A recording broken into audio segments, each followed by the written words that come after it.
First of all, Trent, thank you for accepting this interview. It's such a pleasure that you are once again in Mexico. You've been in here twice. Do you have any particular image that stuck to your mind of those gigs here in Mexico? Something you remember? I just always remember just a crowd that's out of control. It's always nice to be in front of. Incredible bootleg merchandise. Okay, We take that's souvenirs very with us, famous. No, we've been looking forward to coming down here, so the honor is mine. And have you ever had some time to go around to some sightseeing in the places you play, or not at all? Generally, places that you don't want to be, you have lots of time off, and places that you're interested in checking out, you're in and out quickly. So here we really have had very little time. We got in, when did we get in? Last night? We leave tomorrow, so. No time at all. Not a lot of time, no. Yeah. What about tonight's gig? Are you having different set lists in each show of a same tour, or is it the same all night? Can we expect a Hesitation Marks focused concert, or all your repertoire? Yeah, this cycle of touring, which is about a year, started last summer, will end beginning of this fall, this year. What I try to do is break it up into separate legs, so each kind of area we go to has its own identity and its own focus. What we did for a festival starting last year, we had a certain show that had a certain feel to it. We just did a long tour in the States, in arenas that was very focused on the new album, that was very cinematic kind of feel to it. We're just coming out of Australia and New Zealand, and when I've pared the band down, it was an 8-piece band. We were experimenting with different textures. Now and this is all by design from the beginning, now it's 4-piece, which gives us the freedom to kind of break the set list up in anything we want. So we've tailored the set tonight to be for tonight, what we thought would work best in this environment. It's going to be a pretty aggressive show. Some things we haven't done before. Yeah, it's exciting for us. The reason I want to break it up leg by leg is when you're out for a long time touring all the time, it can tend to fall into being routine if it's not boring, different. Maybe? I won't say boring, but it can get a little tedious at times. So this way, every month or so, it's a new reinvention. So I feel it's exciting, and the band's playing great, and we're. And what about production or the visuals in the show? Is it too different from when playing in a festival, for example, that you are doing in Latin America, and playing in a gig of your own in UK or in the States? Yeah, I mean, to some degree, logistics affects that, what we can actually get to where it needs to be, what's practical to do. But the show that we're doing tonight and the show that we're playing actually throughout South America is an aggressive kind of, it allows us to break it up. We're not locked into, we have to play this because we have a special video that plays for that song. We kind of did that. We filmed it, we put everything online too, so we figured that the fan that was interested in that could see it. And this is more about the music and the show and a visceral exchange with the audience. So. It seems there has been some kind of changes within Nine Inch Nails in the last year. One that it was a little bit surprising was that you decided to return to a major. Why was that? Was it a successful exercise for you to go independent, but it's not like for the current Nine Inch Nails timing? Or why did you decided to once again be in a major? The reason that we put Hesitation Marks out and partnered with major labels was just, it seemed like the right thing to do at the time, which this is about 2 years ago.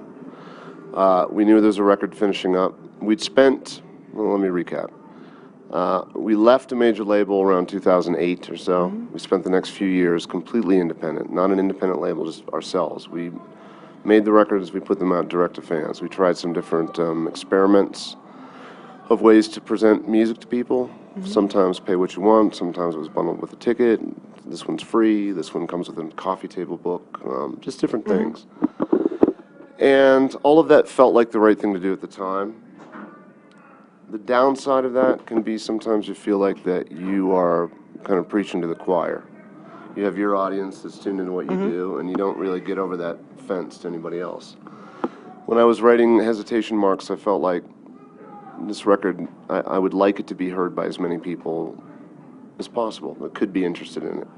And rather than just tweeting it out or yelling to my own legion Yeah, of people, let's see what happens with a team of people helping the market. Because marketing to me is kind of, I'm tired of it. It's boring. You know? yeah, really. I'd rather be an artist than a marketing guy. Music. You know. So it was an experiment, and we made. You know, I plan on doing more Nine Inch Nails music, and when the time comes, we'll make the same kind of assessment whether we want to partner with a label or if we want to do it ourselves. And it just kind of, I think the landscape is changing so quickly that, you know, what worked a couple years ago kind of doesn't feel like it works today, you know, so see what happens. And many people, you've been the influence for so many people, especially independent bands, new bands. Do you think that's the way to go? Because you've always shown that we can do things in different ways. I mean, maybe stream albums can be sold, you can give away your music for free and still you are strong enough to sell albums. Once you are independent, once not. But do you think that's the way many bands should go, or it's just that kind of model that it fits to bands as huge as Nine Inch Nails? Well, that's a good question. And most of what I've been doing has been trying to figure out how to keep my head above water. You know, what do I do for Nine Inch Nails? That's been my immediate concern. And some of what I think works for us, coming on the back of 20-some year career, wouldn't work for a band that nobody's heard of. I get that, you know. And I think my best advice would be, you know, everything, the model, the business model's broken. You know, labels don't have it figured out right. Completely going independent has its limitations, has lots of strengths, but it also has a lot of limitations as well. I would say to any artist, particularly new ones, though, think about what your goal is. And if your goal is to be pop saturated on the radio, then you probably need to partner with a label to pull that off. That's how it works.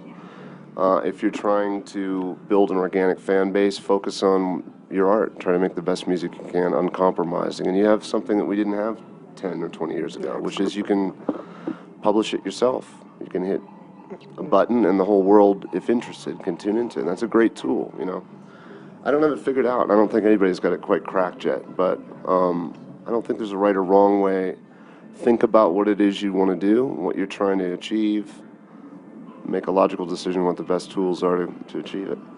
And the other major change that we noticed is that after so many years you changed to a new management and now you are with John Silva. Does that's something really, or that determines Nine Inch Nails? Because maybe we figure out that you are some kind of control freak that try to control everything of your work. Is it something that has a real impact within Nine Inch Nails to be with another management? I mean, most of that impact is not what faces the fan. That's just an internal decision where there reached a point where what was best for me was to be in a different situation. That's it. There isn't any real drama behind that. Okay. You know, it wasn't just a thing that we outgrew each other, really. You know, and it was time to make a change, and that's really it. My concern remains being with just trying to make the best music I can and trying to try to stay on the course of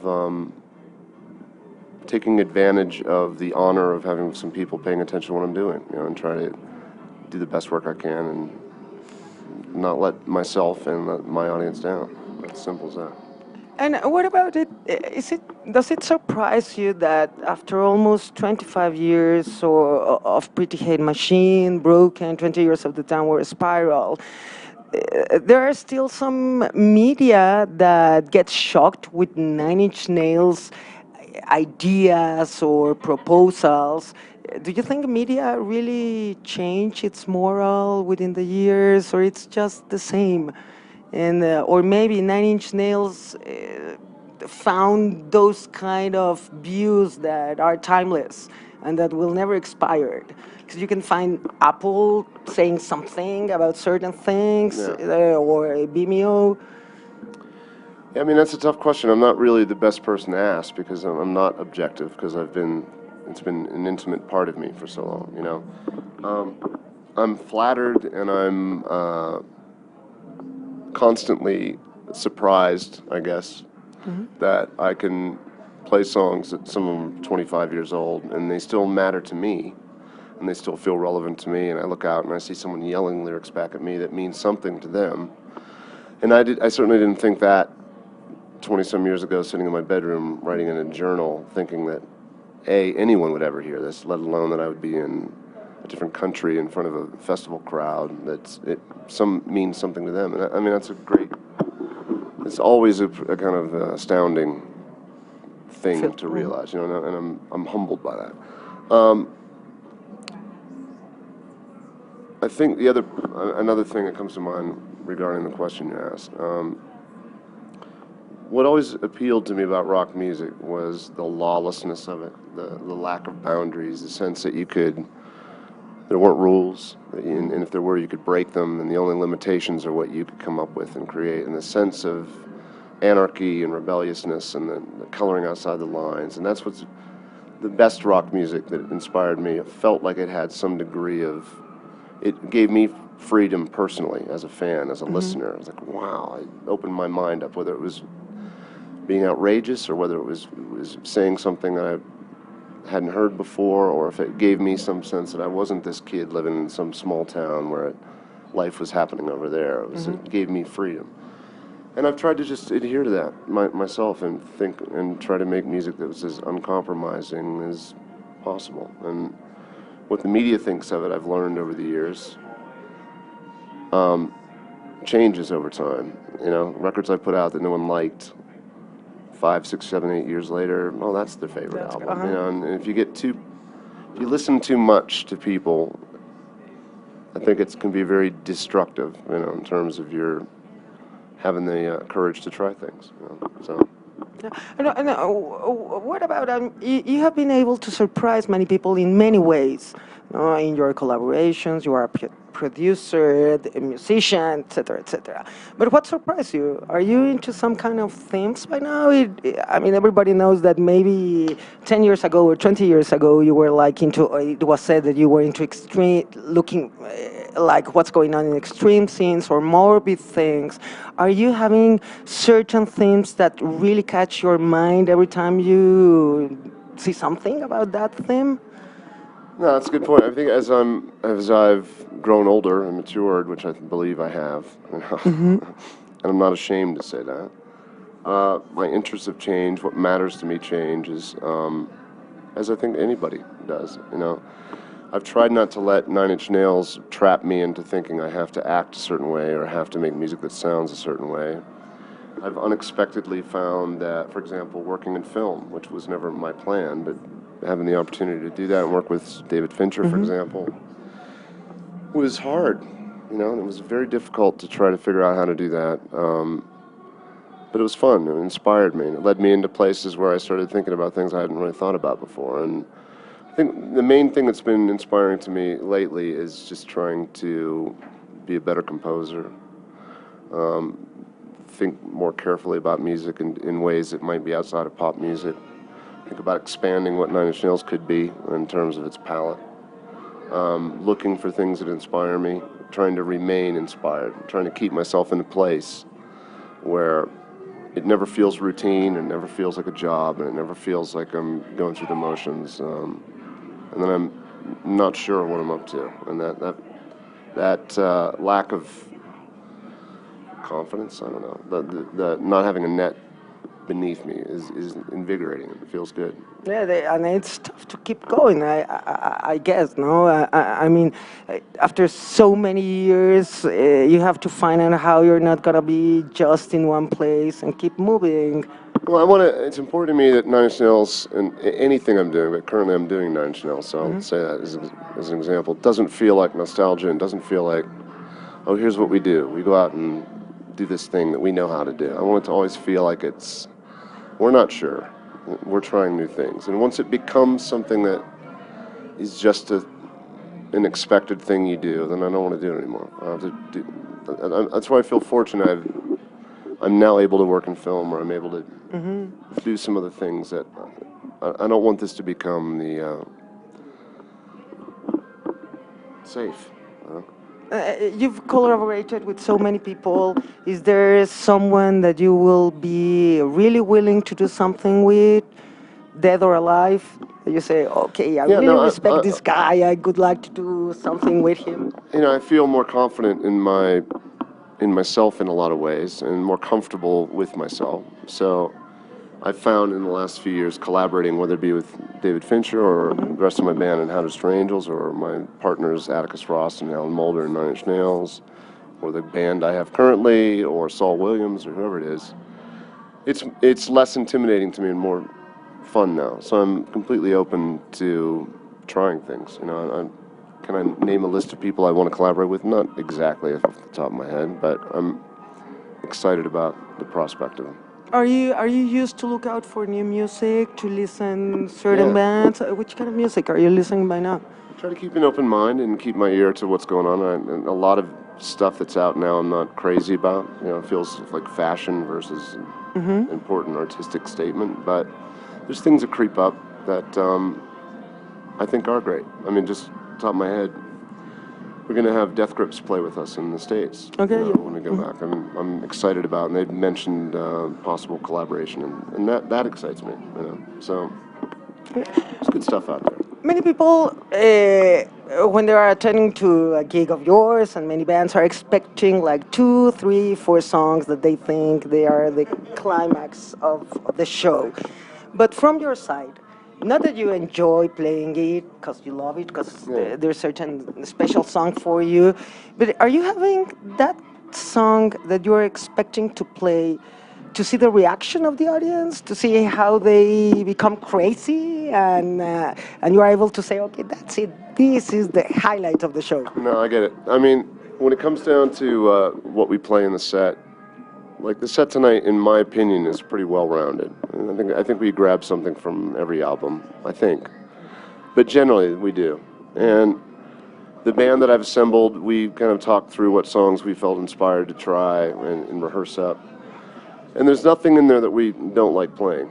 There's a couple songs that kind of have worn themselves out on me, so we don't play them anymore. But I am conscious of the fact that if you've come out to see a show of mine and you've paid money, or you're going to invest your evening into that, then I want you to leave feeling like, oh, okay, holy shit, I got more than I wanted from that. I try to avoid the self-indulgent 2-hour art jam. Even though you wanted to hear this song, I'm not going to play that because we're not precious about that. There's an awareness of let's put on a satisfying show, but let's make it challenging at the same time. Yeah, I mean, this was a question from audience that they kept insisting that I do it. Are you planning to have a gig of your own in here in Mexico in the near future? Or what's It won't next? be in the near future. This cycle, we pretty much know what's going to happen. But when I say this cycle, that means it wouldn't be for another year, probably. Okay. So when we finish this fall, I'm scoring the new David Fincher film right now. That'll be done. Then my plan is to work on a Nine Inch Nails record, but that might be a few months. That could be years, and it's hard to say how it's going to go. But when it's done, I'm sure there'll be some shows, and I would like to play our own show down here. Okay. Thank you very much, Trent. You're welcome. Thanks. Thanks.